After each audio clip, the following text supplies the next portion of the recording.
can have that open. But if I miss anything, Larissa, feel free to stop me and we'll address whatever's in the chat. So thank you so much, everyone, for joining me on a Tuesday night at 7 o'clock Eastern Time. I'm happy to be here with all of you. And Larissa, I don't know if you want to record or not. We are going to talk about how to make tricky words sticky. So the best approach for teaching irregular words.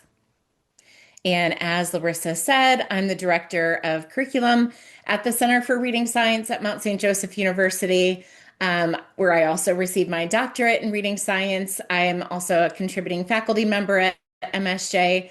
I'm certified as a structured literacy dyslexia specialist at the Center for Effective Reading Instruction and a founding member at the Reading League South Carolina. But last week I just moved to Georgia. So I was telling Larissa, I just got my computer and everything set up. So this is really the first time I'm trying out this Wi-Fi. So hopefully it all works and you can hear me and see me fine. Okay, so here are some of our learning outcomes for tonight.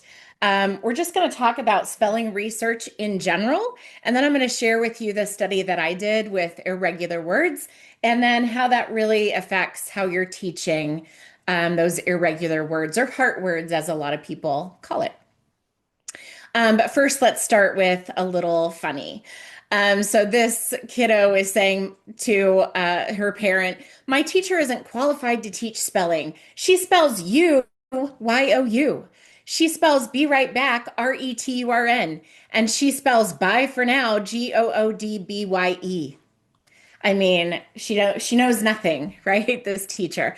So then that kind of leads us to, is spelling important? I mean, we have spell check now. We have so many abbreviations with texting and everything. So that's where we're going to kind of dive in tonight. So let's start with some of the research. Well, first of all, a lot of attention has been given to explicit instruction in reading over the past several years, which is fantastic. However, there still isn't as much attention given to spelling instruction for various reasons. Part of that is there's so much to pack in, and spelling typically comes at the end and it tends to get cut.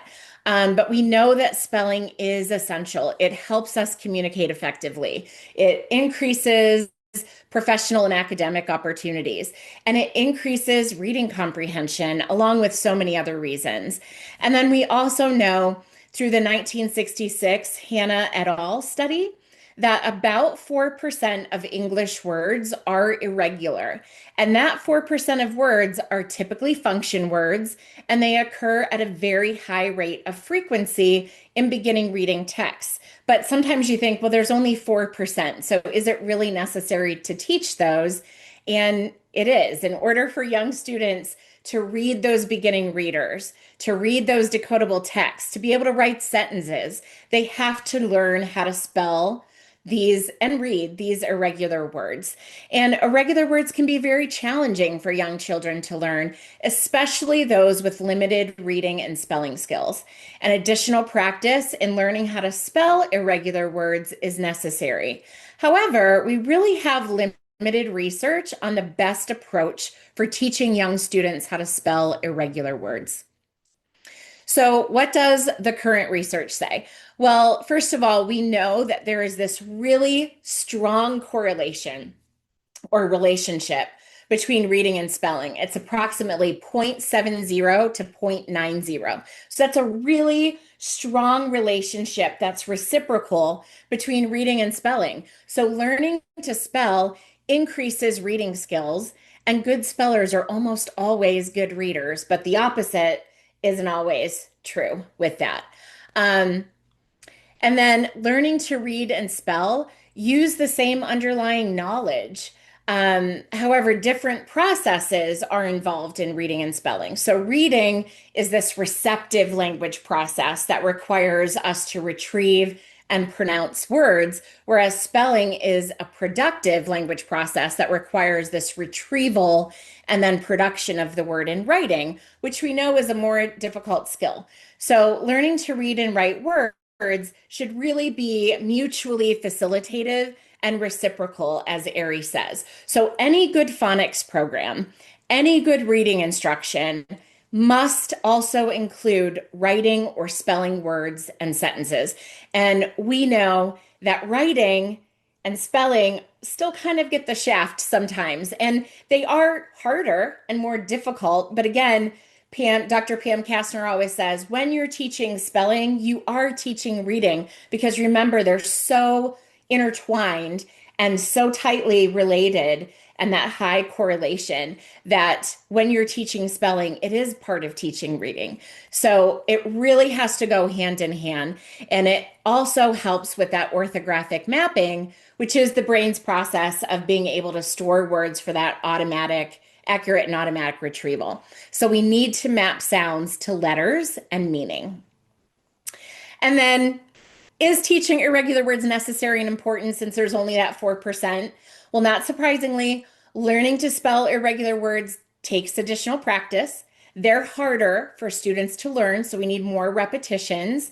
However, we can still map these words for accurate and automatic retrieval. And then also, irregular words are often of Anglo-Saxon origin. And guess what most K through 2 words are? What origin? Anglo-Saxon, right? So that's where they're coming up. So young students encounter these words very frequently from the beginning of school. And Dr. Louisa Moat says we don't want students mapping irregular words incorrectly at a young age. So it is important. If any of you have taught older, struggling spellers, I know I taught 4th through 6th grade, and some of my 6th graders would spell enough, ENUF, over and over and over, or ENUFF, because they would think, oh, I have to double that F at the end. And they just have mapped that incorrectly, and it's so hard to change once they do that. So yes, teaching spelling is important. Teaching that 4% or those irregular words is really important. Now, I'm not going to go over some of these in depth because I'm sure you're familiar with the simple view of reading.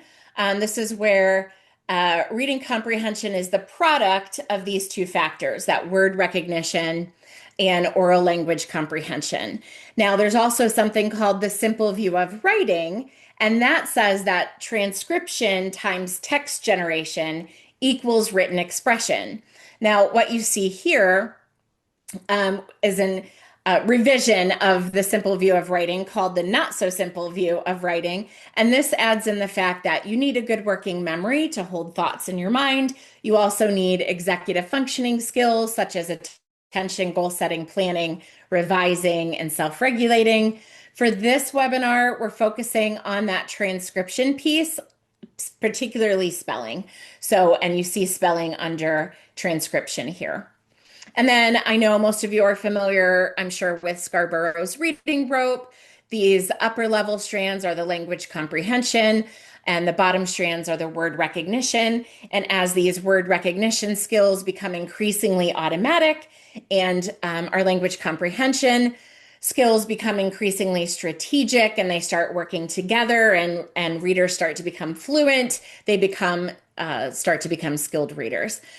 Joan Sedita in 2019 also created a writing rope to kind of emulate what Scarborough did with the reading rope, and included critical thinking, syntax, text structure, writing craft, and again, this transcription piece. And again, we'll focus on the spelling section under that transcription. But I just wanted you to be aware that there's a counterpart to the simple view of reading. There's a simple view of writing, and Scarborough's reading rope and Sedita's writing rope, if you're not familiar with those. This is something else you're probably really familiar with, Seidenberg and McClellan's 4-part processing model.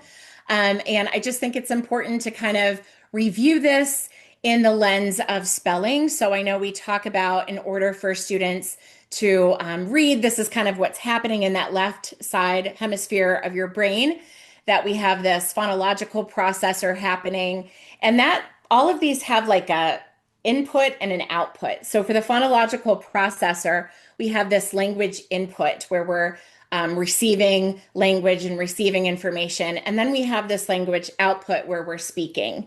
it as well. So this is that speech sound system.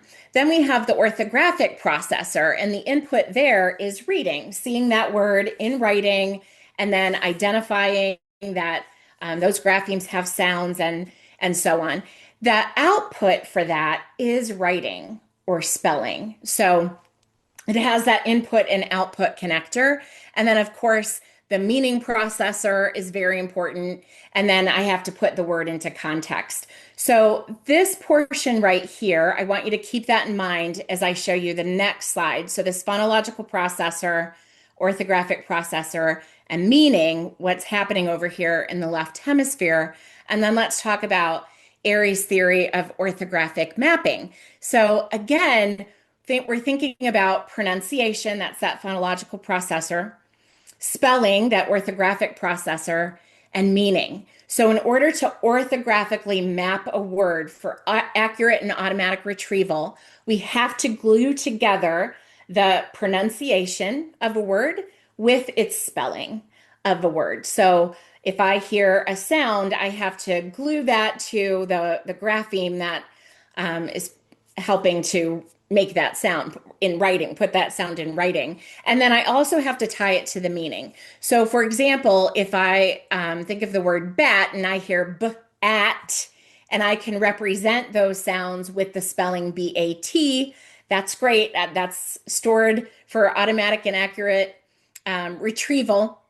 Then I also have to think about the meaning of that. So the more I know about that word, the better my lexical quality for that word, and the better I'm going to be able to retrieve that. So am I talking about the animal, a bat, or instrument that I use in baseball to hit a ball, or am I thinking about the verb to bat my eyes? So there's a lot of meaning that goes along with that, which then I would have to use context. But to orthographically map a word, it's really important, these three key pieces to that: the pronunciation, the spelling, gluing those together, and then the meaning. And it's important to kind of remember that as we walk through the best way to kind of teach irregular words. So keeping those things in mind. And then I also wanted to review Aries phases of word reading and spelling. I think when a lot of times when this is discussed, the focus is really on reading, but it also involves spelling. So I just wanted to review those phases and how it relates to spelling, starting with that pre-alphabetic phase. So in the pre-alphabetic phase, children don't understand the writing system yet. Instead, they rely on visual features to read words, and then they spell words very non-phonetically, maybe a random string of symbols, maybe not even letters, but they could be symbols or they could be scribbling. And maybe they're starting to understand. I see my caretaker writing something, and then somebody else is reading it, and maybe they're starting to put together that that must represent talking or language in some way, but they don't quite understand that writing system yet. And then in the partial alphabetic phase, children can partially spell words by kind of making connections between sounds and letters. So if they spell cat, maybe they spell it KT for cat. It's most typically the beginning sound, maybe the ending sound, and maybe with letters that they're more familiar with. So maybe, the child's name is Kyle and they hear that k sound, so they write a K and a T for cat. In the full alphabetic phase, children can really spell words now by making connections between sounds and letters. But not only that, they can also start storing words for accurate and automatic retrieval. And we call those sight words. So any word that doesn't matter if it's phonetic or non-phonetic or regular or irregular, it's any word that is stored for accurate and automatic retrieval where students can just say the word. They don't have to sound it out. We call those sight words. And then in the consolidated alphabetic phase, children can automatically recognize chunks of words such as syllables and spelling patterns or, multisyllabic words in that consolidated alphabetic phase. Okay, so I have a little task for you. Um, I would like for you just at home, nobody has to unmute. But just at home, I'm going to ask you to read the next few words and we're going to do it very, very quickly. So I'm going to do it, seconds, not even. So I want you to out loud at home read each of these words. Are you ready? Here we go. Okay. Were you able to read those? Pretty quick, you're able to read those. Those are stored for accurate and automatic retrieval. Now, I want you to take out just a scrap piece of paper or on your phone or something. Don't Google the answer. And now let's spell those words. So, just on a scrap piece of paper, no cheating. And let's take this quick spelling test. Okay, number one, colonel. I will salute the colonel.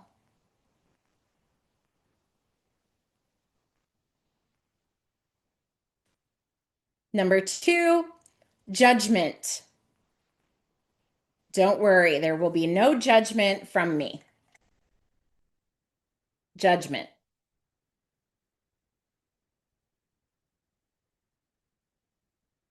Number three, Fahrenheit.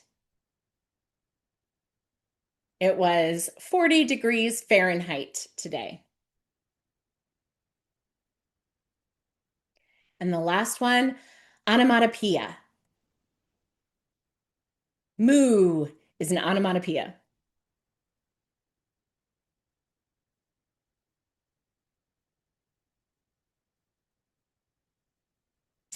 Okay, check your work. Now, I'm sure you read all of those correctly. How did you do with spelling? Did you get one? Did you get all four? You can put it in the chat. How many did you get right? And typically, people will get maybe one or two, sometimes three, sometimes even four if they're really good spellers. Onomatopoeia usually trips people up, maybe Fahrenheit. Some thank you, Deb, for being honest. Larissa, thank you. Oh, Margaret's a good speller. Yeah, so even though you could read these, you can't always spell these, right? Because spelling is a much harder process because you have to retrieve and produce those. So, again, when you're working with students, spelling is so important because if students can spell it, they will be able to read it, right?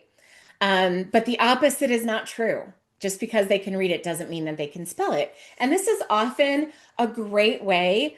I call getting in through the side door with older students who are struggling readers because it's embarrassing to be a struggling reader. It doesn't feel good. It feels embarrassing. You get down on yourself. You feel like you're dumb. And all of those things are not true. But there's such a stigma about not being able to read.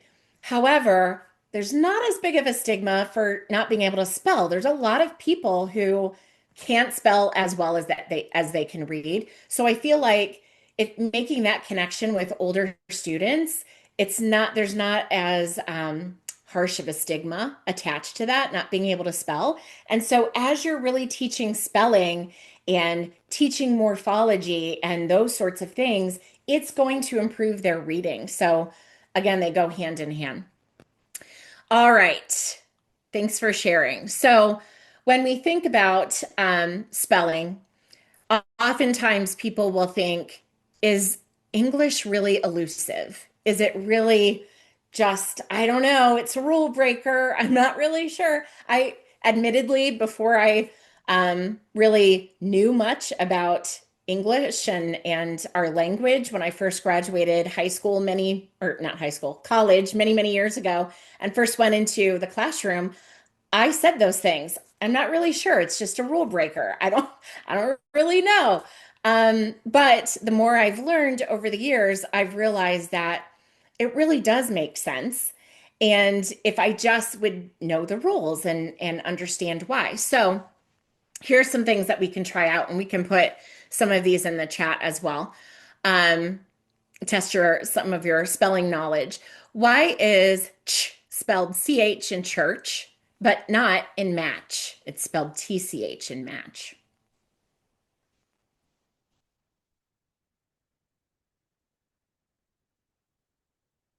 Thoughts on that? Because of the short vowel in match. Good. So a lot of people call this the 1-1-1 rule. If I have one syllable, one short vowel immediately followed by the ch sound, it's going to be spelled with tch. Excellent. And why does ch say ch in chat, k in chemistry, and sh in chef?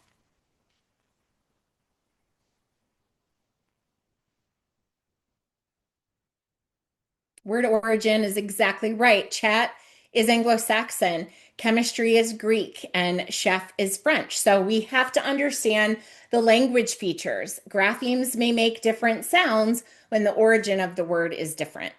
How about ick, like picnic? How come it's spelled like that first way and not the second, third, or fourth way?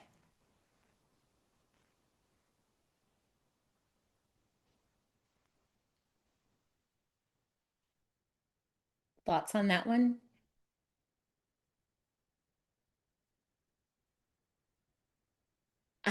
This one's real scientific. Ick in a two-syllable word is usually spelled IC. That's it. In a two-syllable word, and I hear ick, it's usually spelled with IC, like picnic or magic or fantastic. It's usually just spelled with IC. The next one, why double the N in beginning, but not in ironing? Thoughts on that one?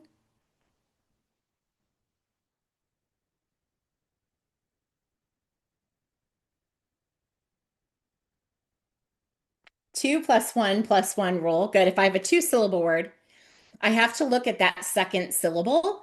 And if it's stressed and it also has a short vowel followed by a consonant, and I'm adding a suffix that begins with a vowel, I have to double it. And so in the word beginning, that gin, that second syllable is accented. It does have a single short vowel with a single consonant. And I am adding ing, and that suffix starts with a vowel, so I have to double it. Why do I drop the E in managed, but not in manageable? I kept that E when I added ABLE.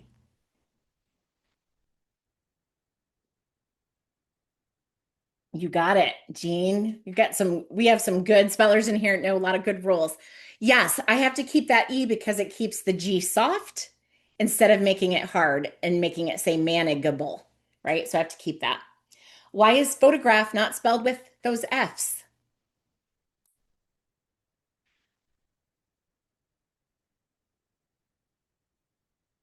It's Greek, absolutely. And photographs of Greek origin, and anytime a word is of Greek origin and you hear the f sound, it's going to be spelled ph, which is why in spelling bees they will ask what the origin of the word is because that will help them with spelling the word. So why aren't bus and gas spelled with two s's like in fuss, bless, and miss?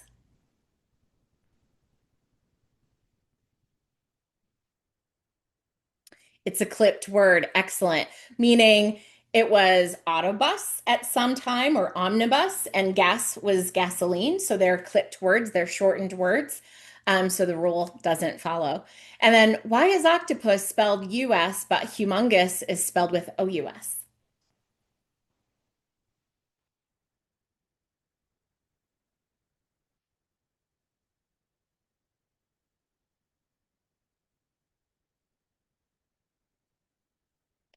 Nope, not Greek or Latin. Good guess. So this one has to do with part of speech. So we also spell based on part of speech. Octopus, US is used for nouns, OUS is used for adjectives. So again, knowing that part of speech also helps with spelling. And then what do you think? Is said an irregular word? Why or why not? The word said. Yes or no? No, no wrong answer on this one.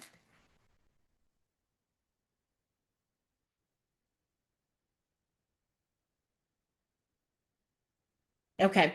Yes, most people say yes. Yes, it is. Well, let's talk about permanently irregular words and temporarily irregular words. So, yes, Jamie, when I think about other words like pay and paid, lay and laid, say and said. Well, it's spelled the same way, but I pronounce it differently, but it still follows that same pattern of past tense. So when I think of it that way, and if I were to teach it that way, it doesn't necessarily become irregularly spelled, but I pronounce it differently, right? But it's spelled the same way as its kind of counterpartners that go along with that same pattern. So yes, this one, especially if I'm teaching this to kindergarten, first grade, I would teach it as an irregular word. But for those older students who can understand that, hey, we have other words that follow this same spelling pattern, but this one we pronounce differently. Um, then, you don't have to necessarily think of it as that an irregular word, but we just pronounce it differently. Okay, so all of those go along with the five principles of English spelling. So Dr. Louisa Moats wrote an article 2005 that talked about really all words kind of fall into these five categories. These are the five principles of English spelling. And the things we just kind of went over all fall into one of these five. So that first one is the word's language or origin and history of use can explain their spelling. So again, if I hear that f sound and it's in a Greek word, I know it's going to be spelled ph. We saw that with chemistry. If I hear that k sound, it's Greek, it's going to be spelled ch. The second one, a word's meaning and the part of speech can determine the spelling. So we saw that with humongous octopus. Nouns are typically spelled with US and adjectives with OUS. So that part of speech can play a role in spelling. The third one, speech sounds are spelled with single letters and or a combination of up to four letters. So one sound can be spelled with one, two, three, or four letters, no more than four, but up to four letters. So when students, especially older students, understand that, then it makes it a little easier to it puts a rhyme or reason to things. So, like in the word eight, there's only two sounds, but there are a lot of letters there, and that's because that EIGH is representing the A sound. The next one, the spelling of a given sound can vary according to its position within a word. So again, the example given here is when I spell a word with the S sound with S or SS. If I hear that sound at the end of one syllable after a single short vowel at the end of a word, it's going to most likely be spelled SS. At the beginning of a word, I'm not going to use SS. So the spelling changes based on where I hear that sound in the word. And then the final one, the spellings of some sounds are governed by established conventions of letter sequences and patterns that have just been established in the English language. So an example of that is we never end an English word with V or J, just because when scribes were back writing, handwriting everything, they were a little visually confusing. Same with I and you. They were visually confusing. So we never ended with a V or a J. So in a word like have, it's phonetic. I can sound it out. Av. And then I also, if I know that I can't end with a V, there always has to be an E after it. That word no longer is irregular. I've learned that, oh, I have to put an E there. That E is not magic. It's not making the A say A. It's there because of the V. And E's have lots of different roles. And then same with that J sound at the end of a word. I know it can't just be J. It has to be DGE because we don't end words with J. So some of those spelling sounds are just governed by established rules that are in place. So words all sort of fall into these five principles. It's a great article, Moats 2005. I can always send that one to you too if you send me an email. Okay, so Dr. Marcia Henry She says to be an accurate speller, you must have knowledge of phonology, orthography, morphology, and etymology. So, again, phonology, the sounds of our language, orthography, the writing system of our language or spelling, morphology, the studying of meaningful parts of a language, and then etymology, the history or origin of a word. So, it all goes hand in hand. And we're really doing a disservice to our students if we're skipping spelling and not intentionally teaching it along with our literacy instruction.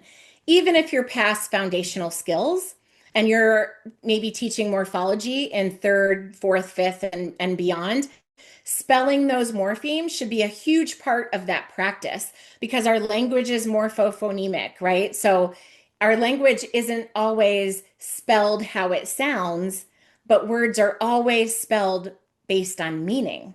So that's a really important piece as you know, students are getting older. Morphemes should be a really big part of that, and oftentimes the spelling of a morpheme stays. And so when you know those and you know the meaning of those, you can end up spelling and reading so many words. Okay, let me back up for just a second. So keeping with the phonology, orthography, and morphology of it all, what I feel like before we get into irregular words, I want to talk about looking for spelling errors. So when we look at spelling, they typically fall into one of these three categories: phonology, orthography, or morphology. So to kind of look at that, I want you to look at these words for a minute from this spelling test. So if we're looking for errors that are phonological in nature, that just means that we're looking for any words that were spelled where they're missing sounds. So either the sound was they didn't hear it correctly, or they misrepresented that sound, or they're just missing a sound somewhere. A good example, just to give you a start on this, is the word was set, and there's an extra T in here. So they're hearing the extra T, but they have four sounds here in a three sound word. So that would be considered a phonological error. And you can just put in the chat, do you see any other phonological errors here? I'll give you another one. Fog. There is a third sound here, but I can't really tell what that is, if it's a D, if it's a T, but it's being represented incorrectly. Good. Yes. This one. Absolutely. Here's another good one with scrap. They almost had it, but they didn't hear that second consonant in a three-letter blend here. Good. You guys got it. And then orthographic focus. This is when all the sounds are represented with a logical grapheme, but they're missing some sort of spelling rule. So an example that stands out to me is trunk here with this CK. So they have all of the right sounds, but this k sound is represented with CK, so they don't know that K versus CK rule. So that would be one. Do you see others here?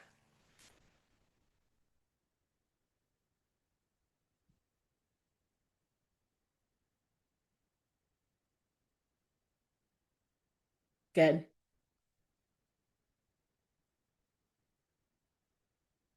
Excellent. And then finally, a morphological focus, you're looking for morphemes, typically prefixes and suffixes that are spelled incorrectly. This bridges really stands out to me because there are a couple things going on here. One doesn't know the DGE rule. Two, there's a drop the E that's needed here before you add ES. And this also falls under that morphological because the student maybe needs some instruction in ES is making something plural. And those are there, the ED and the ER. Okay. So now, what about tricky words? We have another funny for you. So the student is saying, Teacher, how do you pronounce OUGH? Well, you have to know what's before it. It could be cough, bow, tough, hiccup, through, though. You really just need to memorize each word and not think about the letters. Sometimes, I mean, sometimes that's how we feel, right? But we know that everything's going to fall into one of those five principles, like Moats said. Okay, so let's talk about irregular words. There really aren't a lot of studies that deal only with spelling irregular words. There are a lot of studies on reading irregular words and, of course, spelling in general. And so these studies really involved a range of K through 2 students that looked at various approaches to spelling and reading, such as pronouncing the word. Now think back to what do we need for orthographic mapping? We need pronunciation, spelling, and meaning. Those are three things that we need to really know a word and be able to retrieve it accurately and automatically. So pronouncing a word, flexing the pronunciation of an irregular word. So, for example, if the word is WAS, saying was, oh, that's how it looks like it's spelled, but we say was, that's set for variability. So, there's research on that. Orally spelling a word, marking irregularities of a word. So, oh, the word is said, we would expect AI to be spelled with an E, so we're going to mark that as irregular. Calling attention to linguistic characteristics, all of those things we talked about, right? Like the origin and all of those things. The importance of writing a word. And in a study by Miles et al., they explored teaching irregular words on flashcards with students in different alphabetic phases. So when we think about Aries phases, and typical first grade students entering the full alphabetic phase, they found may benefit from flashcard instruction of irregular words with context provided, but more research is needed. So it was obvious to me that we have very little research on specific approaches to teach students how to spell irregular words. So I did my study. The purpose of my study was really to determine which approach was better for teaching first graders how to spell irregular words. The well-known heart word approach, or a mapping approach, as I called it, or an enhanced flashcards approach. And I know when you say flashcards, people are like, no, don't say that word. That's a bad word. But looking at the Miles et al. Study, I thought that was interesting if students are in the full alphabetic phase or approaching that phase, and an enhanced flashcards approach that would require students to pronounce the word, spell it, and attach it to meaning, which are all the things that we need to orthographically map words. So that's what the enhanced flashcards approach was, and I'll explain that more in a minute. But the study answered if first grade students would have better accuracy in spelling irregular words when taught using that heart words or mapping approach or the enhanced flashcards approach. And then which approach was most effective in helping students retain the ability to spell those learned words accurately a month after instruction. The design of my study was a pre-test, post-test between groups experimental design. Again, I looked at the two approaches to teaching spelling, heart words or the enhanced flashcards. I had 41 first grade students were my participants in a small rural school in Western PA. The two first grade classrooms were randomly assigned by class to one of the two conditions, either heart words or flashcards. The two classroom teachers provided the instruction on the approach assigned to them, and I compared the gains between the pre and post-test scores after 4 weeks of instruction. So students learned 3 new words each week, and then a follow-up test was given a month after instruction to determine if students were able to retain the words that were taught to them. The results showed that both approaches were statistically significant in first graders learning how to spell irregular words. So there was no statistical significance between the groups. So, which was surprising to me. But it really did highlight the importance of using irregular words in context, pronouncing them, and spelling them, and then also writing the word along with daily practice. There's this Cunningham article that looked at where if students were writing the word using a keyboard or using letter tiles to practice words, which one would, produce better spelling. And hands down, every time this study is replicated, writing the word always produces better spelling than letter tiles or keyboarding. So that was a really important piece of each one of these routines as well. Okay, so what this looked like is on Monday, they introduced 3 words. Tuesday through Thursday, they practiced, and then Friday, they had an assessment. In the mapping group, you can see the items that they did. So if I was using a word like was, I would say was, the boy was happy, was, and they would repeat was. Then we would stretch our sounds using our fingers. So we would say was. How many sounds? 3. Then the teacher would draw a line on the board for each sound, was. And then we would talk about how it should be spelled. What's the first sound? W. How would you normally spell that? With a W. Right, and we do spell it with a W, and they'd write it. What's the next sound? How do we normally spell with a U? Right, we do normally spell it with a U. In this word, it's spelled with an A. That's unexpected, and they would put a heart under it. How do you spell Z? Normally with a Z. It is spelled with a Z, but in this word, it's spelled with an S, and so they'd put an S and put a heart there. Then they would use tokens and sound boxes and move up tokens as they said was, and then they would move down a token at a time, and spell the letter that represents that sound. Then they did a mispronunciation correction. So it looks like was, but we say was.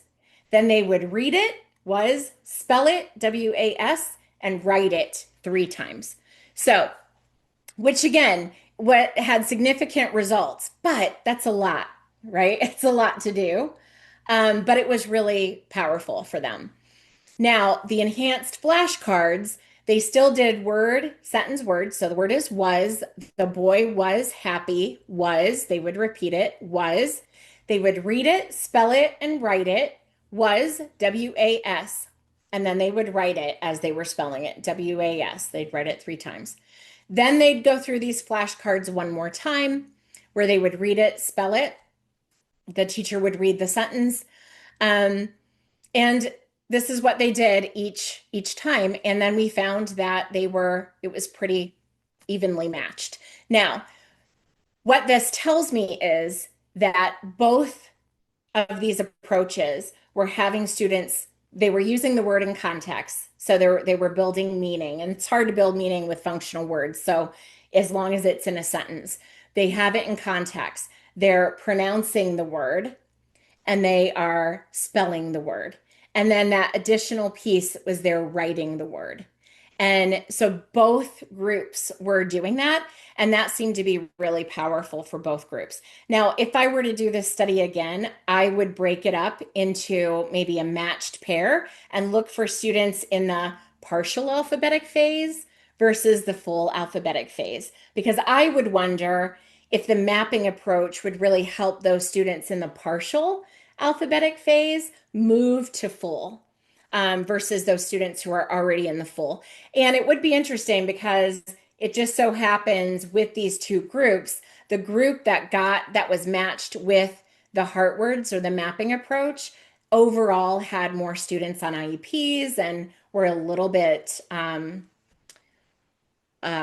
lower functioning in spelling to start with. So that it would be interesting to kind of go back and see that. But the commonalities between those 2 approaches was really that the word should be used in context.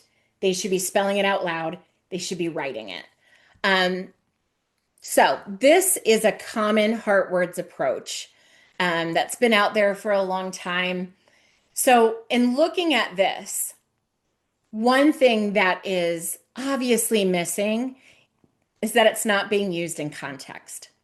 And we know that you have to use it in context and you have to attach meaning because that's how we orthographically map words. Now, again, functional words are hard to make meaning out of, um, especially with young students who are in kindergarten. Maybe English is their second language. It's hard to give meaning to functional words. So using it in a sentence is a good start to that. So using it in context, having them use it in a sentence and so on is going to help with that. But look at your practice and how you're teaching irregular words or spelling in general, and think about, does your routine include using it in context? Because it seems so simple, but that's something that is often missing from routines, and that's a really important piece. I'll skip this part. We already kind of talked about that together. Um, so let me go back here. So again, they had daily practice too, where the word was read to them in a sentence. They read the word, read the sentence, read the word. Students read the word, they spelled it, they wrote it 3 times every day. So that in practice is really important as well. And then again, um, depending on the students, they would identify what was unexpected in that word. Space practice is really important, really bringing those words back. So after those words are learned in a week, don't forget about them and move on. We always want to bring those words back because they do take additional repetitions and additional practice, and they need to come up over and over again. Some additional thoughts, make sure you're choosing to teach words with similar patterns. So like should, could, and would. We always want to try to teach those together, similar patterns.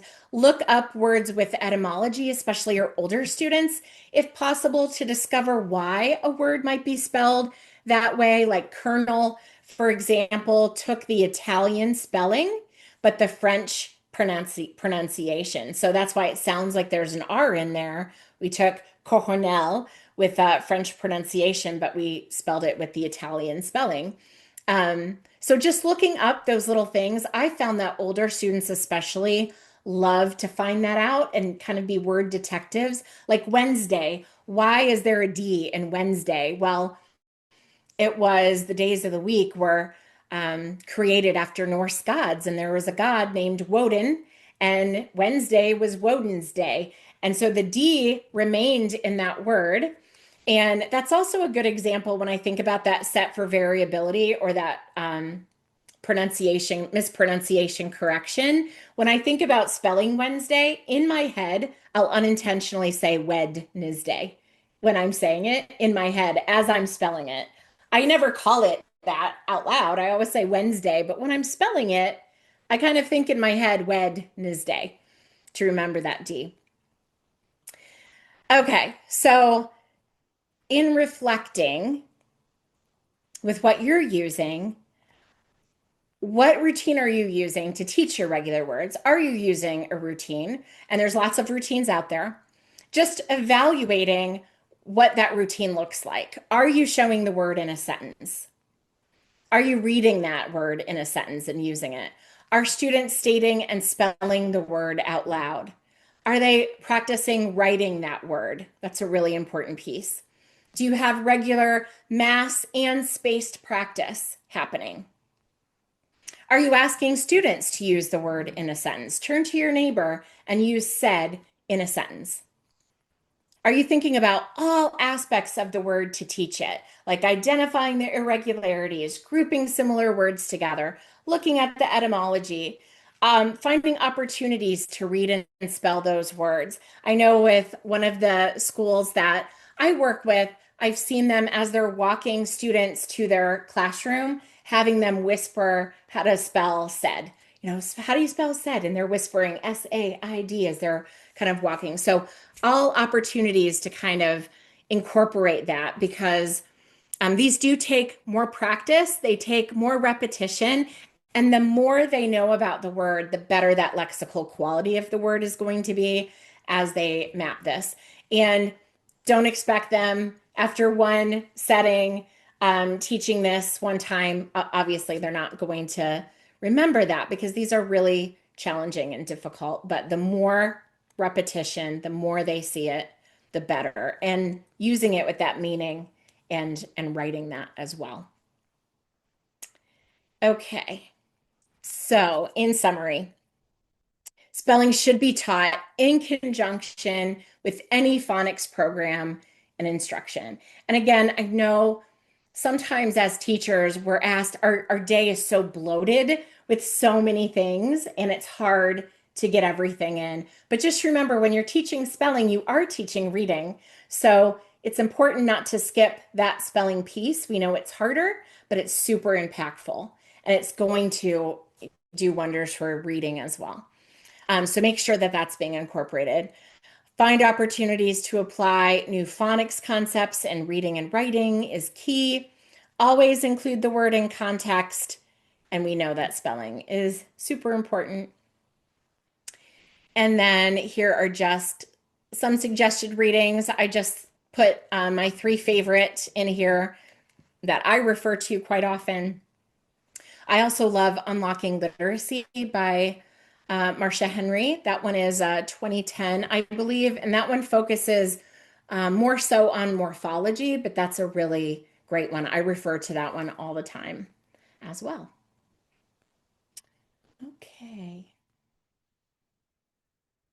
Let me stop sharing so I can see all of you.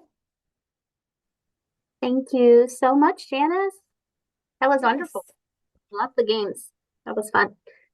It's so fun. I love talking about spelling. It's so much Yeah. fun. Um, Yeah. there is a question in the chat from someone. Thoughts on multisensory instruction?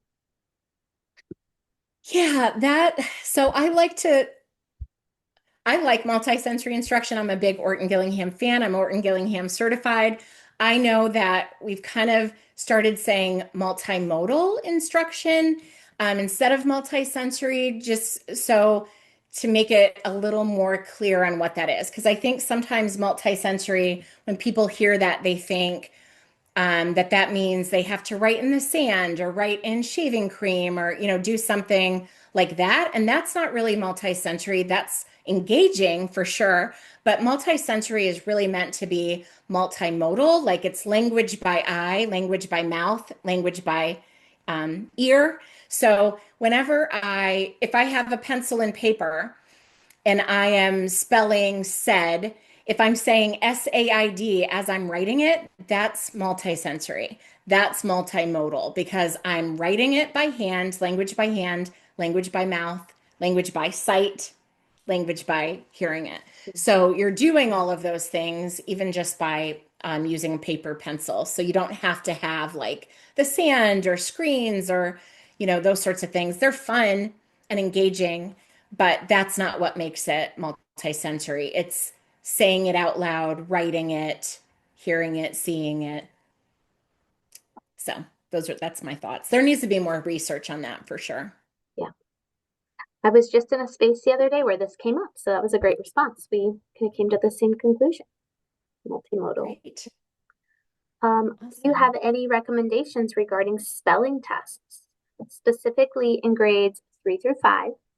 We've tried to get away from the typical pre-test, send a list home, test on Friday, but many teachers struggle with this concept.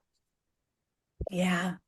Yeah, this is a hard one for teachers to kind of break. I always think of it as a spelling test. You're really testing if they're able to put together concepts that have been explicitly taught, right? And if I'm testing that, I shouldn't have to send a list home. I should be able to test them on any word with any concept that's been explicitly taught. So, for example, if I've taught them NIFTPAG, make the sounds n, if, t, p, a, g.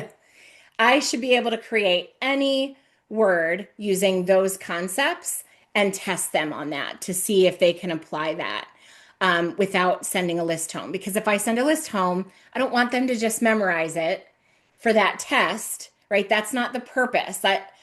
So I always think about what is the purpose? Why are we testing them? And it's really to see have they mastered these skills that I've explicitly, systematically taught to them. It's not just a list of random spelling words. Mhm. So I think when it comes to a spelling test, it's all based on what phonics program you're using and that scope and sequence. And, again, you could five different classrooms all using the same. Could have different words on their spelling test as long as you're all having that same, using the same concepts, right? So yes, application based for sure. Yeah. I think So too, I'm sorry, go that's ahead. my thought. No, go ahead, Larissa. I think too that I think sometimes teachers are looking for a grade, but that spelling assessment really informs my instruction as well and what I want to teach next, what I need to reteach, um, because we know that those skills are compounding. So I always try to find a way to kind of weave that into the conversation. It's application based. It's not about the memorization. It's not about the grade. It's about, do these students have the skills that they need, and are they ready for the next set of skills that I want to teach them? And that spelling That's right. assessment should really inform those decisions. That's right. It's really mastery monitoring, Mm. right? You're seeing, do they have these skills mastered? If not, what does that mean for me as the Yeah, teacher? exactly. Yeah, Yep. love that. Um, yes, they need they need grades. Yeah, so working. Yes. Yes. No, I think you're on the right track. Yes, Yeah. absolutely. Spelling is a fantastic diagnostic Yes. tool to inform instruction. Yeah. So Yeah. good.